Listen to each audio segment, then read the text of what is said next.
Ya, Mama Gufron ini teman-teman pimpinan pesantren unik, yakni singkatan dari Uli Nuril Islamil Qayyidi yang bertempat di Malang. Nah, nama beliau aslinya adalah Iyus Sugirman, sedangkan nama Gufron atau nama lengkapnya Abdul Ghufron Al-Bantani itu merupakan nama yang diberikan oleh gurunya, yakni Abuya Mama Armin. Mama Gufron juga mengaku sebagai keturunannya Syekh Nawawi Al-Bantani. Namun akhirnya diklarifikasi oleh Ki Haji Majazi Banten bahwa dia bukan dari keturunan Syekh Nawawi Al-Bantani. Nah, selain mengaku sebagai cicitnya Syekh Nawawi Al-Bantani, Mama Gufron itu juga mengaku memiliki sejumlah kesaktian dan keahlian. Di antaranya, dia mengaku bisa membelah langit, mengendali hujan, menjaga gawang neraka, mampu berbicara dengan malaikat, dengan mayat, dengan hewan, dan pakar bahasa Samawi, yakni bahasa Arab, Ibrani, dan khususnya Suryani. Ya, obsesi ingin memiliki kesaktian memang sudah menjadi budaya di kita. Mirip seperti kondisi yang ada di India ya. Dan masyarakat pun terbawa karena sama-sama terobsesi dengan ilmu-ilmu sakti.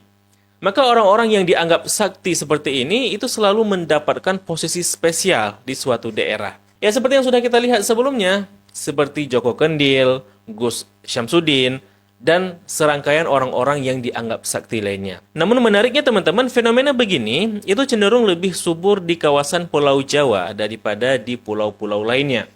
Menunjukkan bahwa sosial budaya di Jawa itu memang memiliki mentifak tersendiri. Oleh karenanya, kalau mau membahas terkait suburnya fenomena orang-orang sakti di Jawa, maka kita harus memahami pula karakteristik tradisi budaya dan sosial orang Jawa itu sendiri. Nah, hanya saja karena saya bukan antropolog, maka di episode kali ini kita tidak akan membahas itu. Melainkan kita akan membahas dan membongkar terkait bahasa Suryaninya Mama Gufron.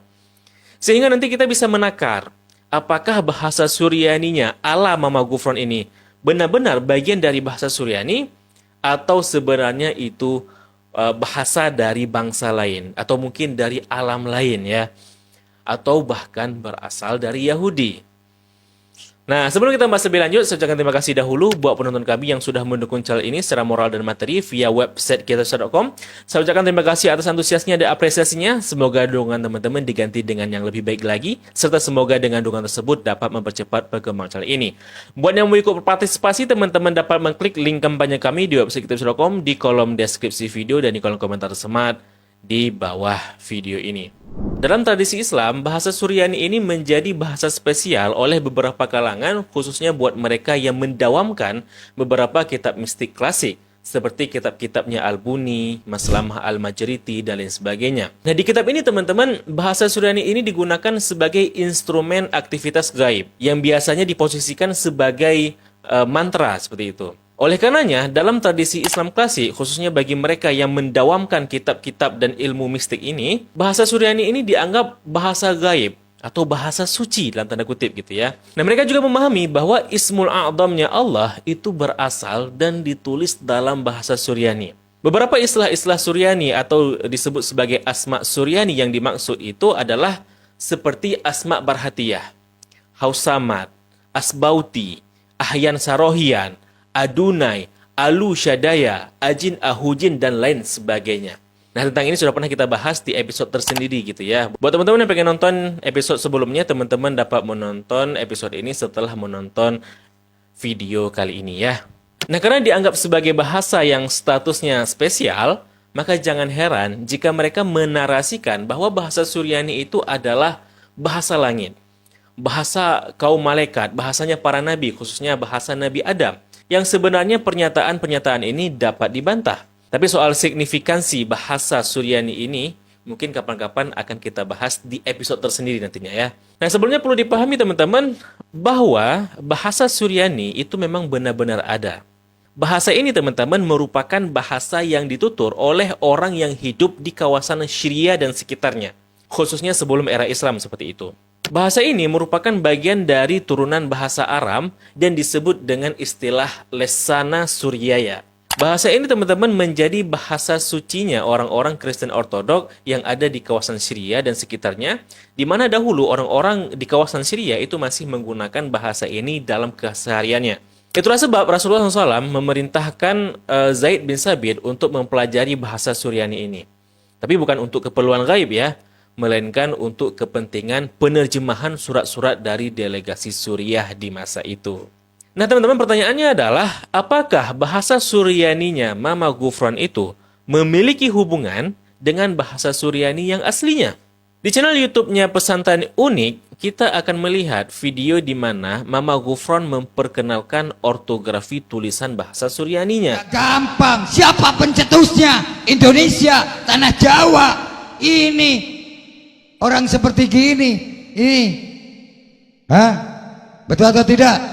Betul atau Dengan melihat ortografi bahasa Suryaninya Mama Ghufran, sebenarnya kita sudah dapat menyimpulkan bahwa bentuk huruf yang diperkenalkan oleh Mama Ghufran itu bukanlah bahasa Suryani yang asli. Ortografi huruf Suryani yang asli itu seperti ini teman-teman. Dia terbagi kepada 3 dialek. Dialek barat disebut sebagai Serto, dialek timur disebut Madhaya, dan dialek klasik disebut Estrangelo. Dan beginilah bentuk tulisan yang ditulis dalam bahasa Suryani yang asli. Bahasa ini juga ditulis dan dibaca dari kanan ke kiri sebagaimana bahasa Arab dan juga bahasa Ibrani. Dan kalau dibaca teman-teman, itu juga bukan seperti sebagaimana caranya Mama Ghufran yang membacanya, yakni dengan makoli-makoli itu. Setidaknya beginilah bunyi dari bahasa Suryani yang asli itu. مريم رحمونو راحم علينو عادارين تشبحتو توديثو هدرو قولوسو رمرومو طوبض لوبوطيل امينو ايث بخول زبان وبخول عيدون نيشت ود ناسق. Saat ini teman-teman, bahasa ini itu dilestarikan oleh Kristen Ortodok dan juga penganut Mandeism sebagai bahasa ritual mereka. Karena bahasa ini tidak dituturkan lagi dalam keseharian kehidupan mereka sehari-hari. Nah, sedangkan tulisan ortografi bahasa Suryaninya ala Mama Ghufran, kita lihat sangat jauh berbeda dengan bentuk huruf dari bahasa Suryani yang asli.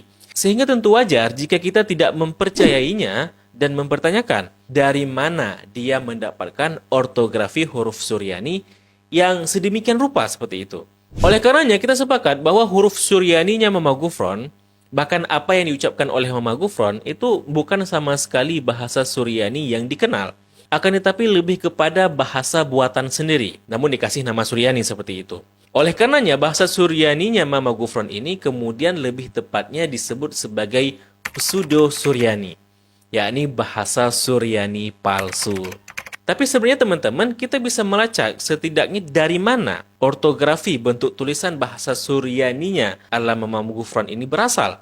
Jadi bentuk tulisan huruf ala Mama Ghufran ini itu disebut jenis tulisan alfabet okultisme. Alfabet okultisme ini itu adalah sebutan kepada bahasa dan tulisan-tulisan yang sengaja dibuat oleh dan untuk komunitas sihir atau komunitas yang menganut tradisi esoterik. Singkatnya, tulisan ini adalah tulisan huruf-huruf sihir atau untuk kebutuhan ilmu sihir dan kegiatan spiritualisme mistik. Biasanya teman-teman digunakan untuk keperluan encoding pesan rahasia, untuk membuat rajah, mantra, sigil, jimat, dan lain sebagainya. Nah, bahasa atau huruf okultisme itu ada berbagai macam bentuk dan asal-muasalnya. Namun di sini mari kita berfokus tulisan mistik dari kalangan Yahudi Kabbalah. Karena asumsinya bisa jadi tulisan mistik yang tercantum dalam buku-buku mistik Islam itu awalnya dipengaruhi oleh kalangan Yahudi mistik atau kaum Bani Israel dengan bahasa Ibraninya. Jadi teman-teman, dalam tradisi Yahudi mistik, mereka juga memiliki jenis jimat atau aufak yang disebut segulot. Contohnya seperti segulot dari kitab Sefer Raziel Hamalach. Di sini teman-teman bisa menyaksikan bahwa termuat semacam tulisan aneh dan unik. Nah, ini adalah yang dipercaya kaum Yahudi Kabbalah sebagai tulisan mistik atau huruf penduduk langit. Nah, pertanyaannya adalah, dari mana Yahudi Kabbalah mendapatkan huruf-huruf ini? Nah, untuk memahaminya, maka kita kenali dahulu kitabnya tersebut. Jadi teman-teman, kitab Sefer Raziel Hamalach ini memiliki arti kitab malaikat Raziel. Nah, Raziel ini dalam tradisi Yahudi Kabbalah itu dikenal sebagai malaikat yang mengajarkan ilmu hikmah kepada manusia. Ia dikenal sebagai malaikat yang memiliki wawasan mendalam tentang misteri alam semesta. Dia dianggap sebagai malaikat yang bertanggung jawab atas terungkapnya ilmu-ilmu mistik esoterik dan ilmu hikmah dan yang mengajarkan hal-hal mistik yang kita sebut sebagai sihir khususnya kepada Bani Israel. Nah, sekilas sosok malaikat ini mirip dengan identitas salah satu dari dua malaikat yang disebutkan dalam surah Al-Baqarah ayat 102 yang diceritakan mengajarkan sihir kepada Bani Israel, yakni Harut dan Marut. Hanya saja teman-teman, walaupun deskripsinya itu mirip, di sini kita tidak dapat menunjukkan secara konkret bahwa Raziel ini adalah salah satu dari mereka. Di sini kita memerlukan lebih banyak variabel untuk dapat memastikan apakah malaikat ini ada kaitannya dengan malaikat Harut dan Marut kan gitu.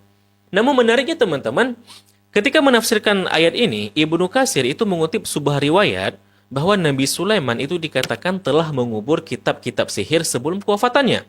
Di mana dikatakan pula bahwa dalam tradisi Yahudi itu meyakini jika kitabnya malaikat Raziel ini kemudian diwariskan dan dimiliki oleh Nabi Sulaiman.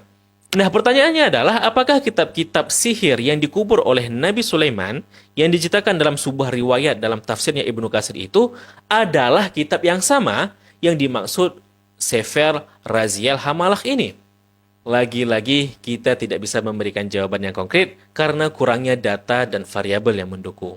Namun surah Al-Baqarah ayat 102 itu memberikan kepada kita wawasan bahwa di masa Nabi Muhammad ternyata telah ada kaum-kaum Yahudi yang menganut ilmu-ilmu mistik atau sihir sehingga Allah tegur mereka dalam surat Al-Baqarah ini.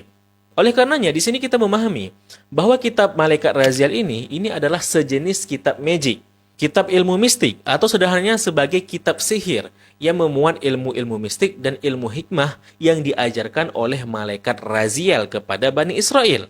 Termasuk di dalamnya penggunaan mantra, jimat, rajah, aufak, dan sigil. Nah, oleh karena itu, tulisan-tulisan yang termuat di sini, yang bentuknya aneh ini, itu diyakini sebagai bentuk tulisannya alam malaikat, yang dinamai sebagai malakhim, yakni tulisan makhluk langit atau tulisan alam jabarut, tulisannya alam malaikat seperti itu. Di mana malaikat Raziel ini menulis kitab mistiknya tersebut dengan menggunakan tulisannya alam malaikat. Begitu ceritanya. Nah, menariknya teman-teman, tidak hanya di Yahudi, kaum-kaum mistik dari tradisi dan budaya dari belahan dunia lain itu juga mengklaim bahwa mereka juga memiliki bentuk huruf yang diklaim sebagai huruf suci yang berasal dari alam gaib, dari alam malaikat, atau bahkan disebutkan sebagai tulisannya para dewa atau tulisannya Tuhan seperti itu. Jadi jangan heran juga jika Mama Gufron itu mengklaim bahwa tulisan Suryaninya itu adalah tulisannya dari alam malaikat, bahasanya alam malaikat. Ya karena memang begitulah tradisi kelompok para penganut mistis. Nah teman-teman, hal ini mengerucut pada asumsi bahwa besar kemungkinan huruf mistik Suryaninya Mama Gufron itu memiliki hubungan dengan tulisan mistiknya kaum Yahudi Kabbalah ini. Karena sekilas ada kemiripan dalam bentuk ortografinya, di mana ujung goresannya itu selalu ada lengkungan lingkaran, mirip seperti huruf malakhim. Nah, sebagaimana pembahasan kita di episode yang ini, kita sudah memahami bahwa tradisi mistisme Islam dan mistisme Yahudi itu saling mempengaruhi. Di mana di sana kita sudah membahas tentang adanya 4 nama Tuhan Yahudi yang disebut Sheva Hashemon yang termuat dalam kitab mistiknya Al-Buni dan Al-Majriti. Nah, beranjak dari premis itu, maka besar kemungkinan bahwa huruf-huruf gaib yang biasa digunakan dalam kitab-kitab mistik Islam yang biasanya diaplikasikan dalam rajah, jimat, aufak, dan sigil, itu adalah huruf yang diadaptasi dari tradisi kaum mistisme Bani Israel. Contohnya seperti rajah yang termuat dalam kitab Sihrul Manzub karya Said Hussein Al-Falaki, di mana di sana ada sebuah jimat yang ditulis dengan huruf mistik yang ortografinya mirip seperti huruf mistiknya Yahudi Kabbalah dengan garis yang ujungnya melengkung. Atau seperti huruf-huruf rajah yang ada di kitab Ghayatul Hakim.